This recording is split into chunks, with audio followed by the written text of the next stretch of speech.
As invading Russian forces approach near Pokrovsk, Maria and her cats have finally decided to leave. Fleeing the town she has lived in most of her life, Maria is taking just one small bag, and her two tiny kittens. My heart stops when I hear a bang. The front line is less than 8 kilometers from Pokrovsk. Serhiy Dobryak, the head of the city's military administration, says that Russians target the city not just with ballistic missiles and multiple rocket launchers, they also now strike with guided bombs and even artillery. As the city is now within the range of those weapons too. Look what Russians did to us. I worked here for 30 years and now I am leaving everything behind, she says, breaking down in tears. Volunteers help Ms. Maria to get on an evacuation bus. Trains no longer run here. Pokrovsk is a key transportation hub. If it falls, then Russian forces will cut off one of the main supply routes in the region. This will likely force Ukraine to retreat from Chasiv Yar, and the front line will move closer to Kramatorsk. For Ukraine, this would effectively mean the loss of almost the entire Donetsk region, which the Kremlin has fought to capture since the beginning of their invasion. The Ukrainian military admits that its incursion into Russia's Kursk region failed to force Moscow to divert its troops from eastern Ukraine. And some observers argue that this move, which certainly helped to boost morale among the soldiers, left the strategic supply route vulnerable to Russian attacks. On Sunday, Russia claimed to have taken control of the village of Novorodovka, just 10 kilometers from Pokrovsk. Kyiv has not commented, but sources told the BBC that Ukrainian forces have retreated from there. The space on the evacuation bus quickly fills up. A woman with a 5-year-old daughter climbs on board. This is their second evacuation.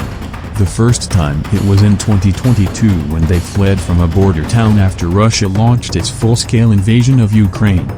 This city is clearly Moscow's top priority. According to Serhiy Dobryak, the head of Pokrovsk's military administration, the ratio of forces fighting in that direction is 10-1 in Russia's favor.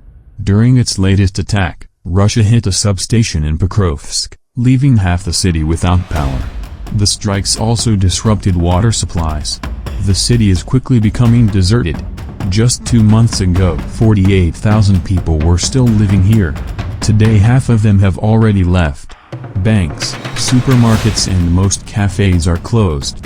The hospital has been evacuated. Outside the city, excavators are digging new trenches in the fields. However, Oleksandr Syrskyi, Ukraine's commander-in-chief, says that the army has managed to stop the Russian advancement towards Pokrovsk. Lieutenant Colonel Oleh Demyanenko, a battalion commander of the 110th Brigade, said the front line on the northern flank of Russia's assault on Pokrovsk had indeed been stabilized. However, Russian attacks are mostly focused on the southern flank, he says, where heavy battles are continuing. One of the areas on the flank that Russians are trying to seize is Selidov, a small town southeast of Pokrovsk. Few reporters visited the artillery position of the 15th Brigade of the National Guard that defend this town. Relentless Russian attacks give them no respite. Prepare for action, the unit commander Dmitro orders after receiving coordinates of a new target. All crew members rush to an old American M101 howitzer. This type of gun was used in World War II. Now Ukrainians fire it to stop Russian attacks. The commander shouts fire and pulls the rope. The explosion is deafening. The gun is covered with smoke.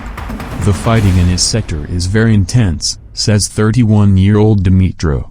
The enemy attacks in groups of up to 15 people, sometimes up to 60, he said. We fire up to 200 rounds a day, to repel them. This is a big change to last winter when big guns stayed silent for most of the day. But the more they shell the Russian positions, the greater the risk of return fire. So, after each series of rounds, they head to a dugout to wait out Russia's counter-barrage. And when they hear a loud thud in the distance, they go quiet. A glide bomb, one of the soldiers mutters. It's this weapon that they fear the most. It has a devastating effect and the gunners have nowhere to hide from it.